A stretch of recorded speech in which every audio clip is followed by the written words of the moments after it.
And we're continuing with the 14th chapter of Cold Comfort Farm, which I fell asleep reading the last time, so I will go back to the beginning of the paragraph that I nodded off during.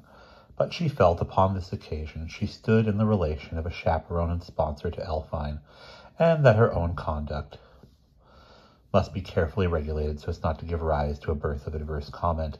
She contented herself, therefore, with bowing very pleasantly to Mr. Mybug, who looked rather miserable and tried to pull down his cardigan, which had worked up all wrinkly round his waist. Mr. Aubrey Featherweight, who had designed the assembly rooms of Godmere in the year 1830, had not been content to provide them with one broad and not unshapely flight of steps as an approach. He had constructed another flight leading down into the large ballroom, which was built slightly below the level of the street. Now, when Flora, emerging from the draughty lady's cloakroom, immediately within the entrance hall of the rooms, accompanied by the steady, beautiful Elfine, saw the second staircase and realized that it led down into the ballroom, so intense a glow of gratitude filled her heart that she could have fallen upon her knees and thanked fate. Did not the Abbé F.M. say, "Lost is that man who sees a beautiful woman descending a noble staircase"? And were not both these ingredients here and ready to her hand? What else but a staircase could so perfectly set off the jewel she had made of Elfine? A handsome lady of some 60 years stood at the head of the staircase to welcome those guests who passed from the hall on their way to the ballroom, and at her side, aiding her in the task of welcoming each guest, stood a large young woman in a cruel shade of electric blue, whom Flora rightly judged to be Mrs. Hawkmonitor's daughter Joan. The four young people slowly approached their hostesses. Flora's fine eyes were so observant noticed how propitious was this moment for their entry. The hour was nearly 9. All the guests of importance had already arrived, and the fine flower of the country Sussex was circling to the strains of the 12 sweet hours waltz in the ballroom below. The gowns of the young women and the elegant dark purple and white of the young men's clothes being admirably set off by the florid crimson walls, the slender white pillars capped by gold acanthus leaves, and the banks of dark green foliage which decorated the alcoves of the room. Claude moved forward to present Flora and Elfine to Mrs. Hawkmonitor, who received Flora with a gracious smile, and whose sudden, startled glance at Elfine was all that Flora could wish. And then Elfine, in response to the gentle motion from Flora, who had been detained for a moment in conversation by Joan Hawkmonitor, began to descend the crimson-covered stairs. It was at this moment that the sweet, leisurely last notes of the 12 hours waltz ceased, and the dancers below slowly came to a standstill and stood clapping and smiling. Then a startled hush fell upon the clapping. All eyes were turned upon the staircase. A low hum of admiration, the most delightful sound in the world that a woman's ears can receive, rose into the stillness. Here was beauty. It silenced all comment except that of eager praise. A generation that had admired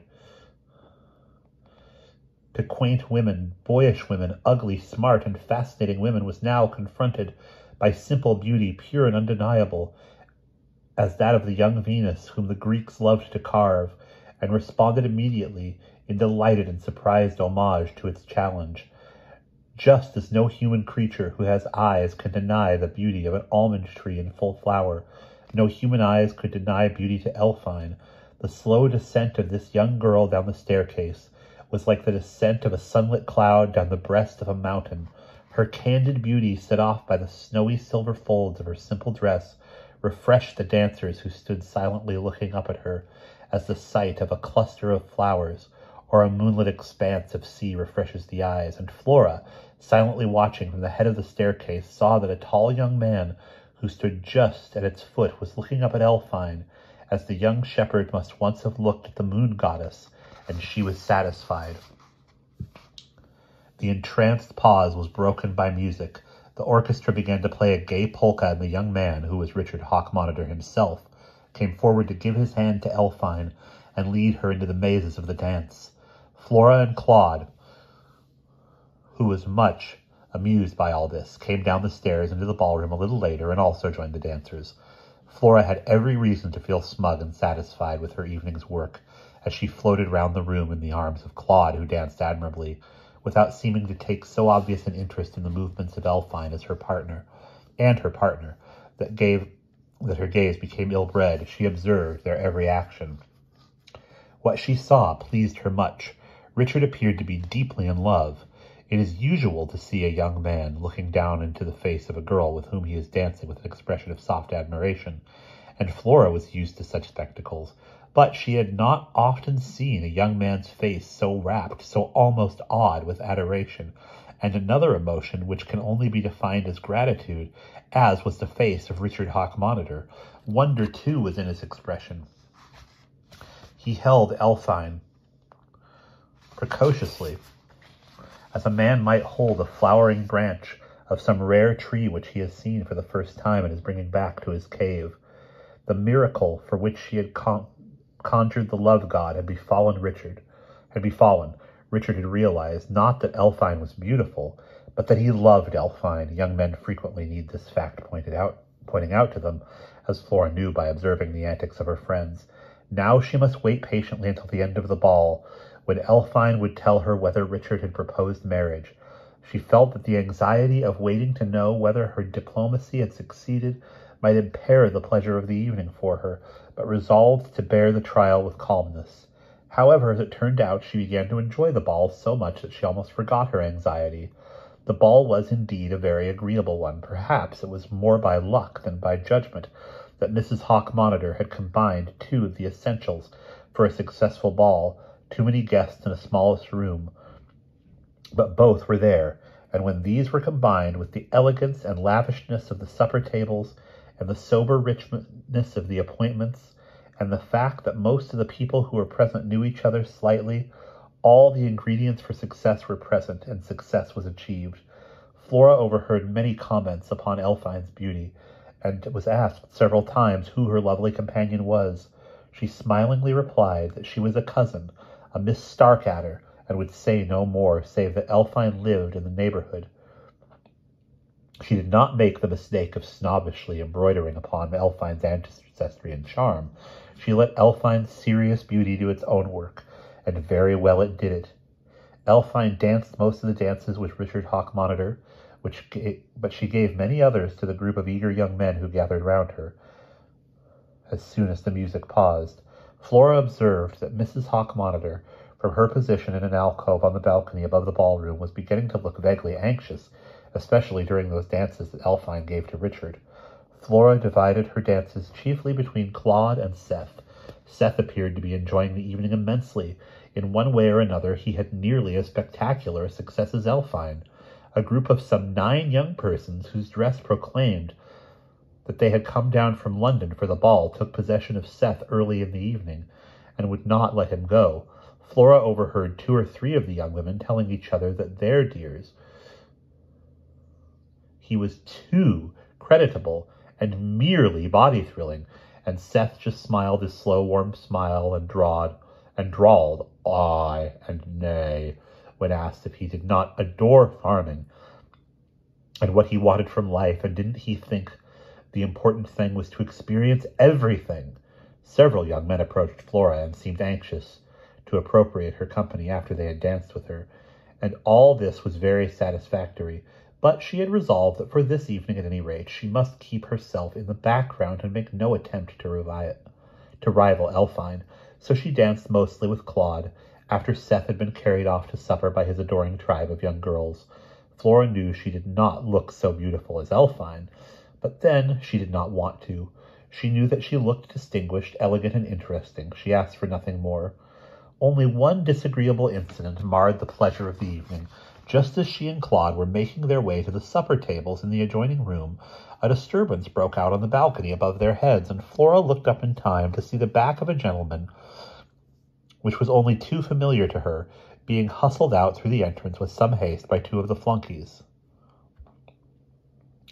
"Somebody trying to gate cross," called a laughing young man to Claude in passing as he came running down the stairs. He had been giving the flunkies a hand. Flora felt rather distressed. She sat down at the little table which Claude had reserved for them, which was charmingly wreathed with spring leaves and flowers, with a sober expression on her face. "My dear Flora, was that a friend of yours?" asked Claude, motioning to the waiter to open some champagne. "It was Mr. Mybug," said Flora simply, "and I cannot help feeling, Claude, that if I had thought of trying to get him an invitation, he would not have had to try and gate crash." "It's a good thing that everybody who hasn't got invitations for things doesn't have to try and gate crash," observed Claude. "I cannot help feeling," pursued Flora, picking up her fork to begin on the crab mousse, "rather sorry for Mr. Mybug." "We are purified by suffering," said Claude, helping himself to crab, but Flora went on. "You see, he is rather fat. I always feel sorry for people who are fat, and I haven't got the heart to tell him that's why I won't let him kiss me. He thinks it's because I'm inhibited. But, my dear, he would. Don't distress yourself. Have some more crab." And Flora did, and telling herself that it was her duty to look pleasant for Elfine's sake, she thought no more of Mr. Mybug that evening. Flora and Claude lingered long over the supper table, enjoying the spectacle of brilliantly lit, elegantly decorated apartment filled with the young people of both sexes, most of them handsome and all of them happy. Claude, who had served in the Anglo-Nicaraguan Wars of '46, was at his ease in the comfortable silence in which they sat, and allowed the irony and grief of his natural expression to emerge from beneath the mask of cheerful idiocy with which he usually covered his sallow, charming face. He had seen his friends die in anguish in the wars. For him, the whole of the rest of his life was an amusing game which no man of taste and intelligence could permit himself to take seriously. Much as Flora was enjoying the ball, she was doing so much as a spectator that she was doing so more as a spectator than as a participant. She wished regretfully that some others of her friends might have been present. Mrs. Smiling, looking vague in a white gown, the handsome Julia, Charles in the severe tailcoat of darkest blue, which so well became his height and gravity. As at all good parties, an atmosphere impalpable as a perfume, yet as real, rose above the heads of the laughing guests. It was the aroma of enjoyment and gaiety. No one could inhale it without instinctively smiling and glancing good-naturedly round the room. Gay voices rose every second above the roar of the general conversation, like individual trills of water from the rush of a stream in spate. A laughing mouth, three youthful heads gathered together, while a fourth, distorted with laughter, uttered gasping protests. Chins lifted and eyes narrowed between lashes with mirth. An azalea plant revealed as two persons drew back from the table to shout with laughter.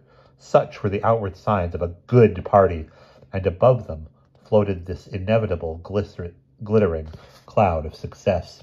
Suddenly Flora gave a slight start. Elfine had appeared at the door of the supper-room, accompanied by Richard Hawk-Monitor. They were glancing round the room as if in search of someone, and when Elfine caught sight of Flora's raised hand in its pale green glove, she smiled eagerly and said something over her shoulder to the young Hawk-Monitor, and they began to make their way between the tables to where Flora and Claude sat. Flora's spirits, already excited by the pleasure of the ball, rose still higher. Richard must have proposed and have been accepted. Nothing else could have made the two look so peculiarly radiant. They came toward her, threading their way between the laughing groups, who looked up from their talk to smile at Dick and look curiously at Elfine. And then Elfine paused at their table, and Claude had risen to his feet, and Elfine, reaching backwards for Richard's hand, drew him forward and said, "Oh, Flora, I do so want you to meet Dick." Flora bowed and smiled and said, "How do you do? I have heard so much about you, and I am so pleased to meet you." But she found her hand taken into a friendly clasp and met the beam of a wind-reddened, open, boyish countenance. She noticed that he had perfect teeth, white as those of a young lion, and a little black mustache. "I say, I'm awfully glad to meet you. Elf has told me all about you, too. I say, this is jolly, isn't it? Marvelous idea of the Maters, having an orgy here instead of in the family crematorium. What? I say, Miss Post, it was awfully decent of you to bring Elfine. I simply can't thank you enough, you know. I mean, it's made all the difference in the world. We're engaged, as a matter of fact." "Oh, dear, how charming! I am delighted. I congratulate you," cried Flora, who was indeed overcome with relief and satisfaction. "Charming," murmured Claude in the background. We're going to announce it at the end of the evening, Richard went on. Good opportunity, what? Claude, sardonically wondering what the feelings of Mrs. Hawk-Monitor would be when she heard the news, said that the occasion might have been made for the announcement of the event. Flora then introduced him to Richard, and there was some general conversation, made interesting by the aura of happiness which hovered over the betrothed pair and the smiling sympathy with which Claude and Flora listened to their talk. And that is the end of chapter 14.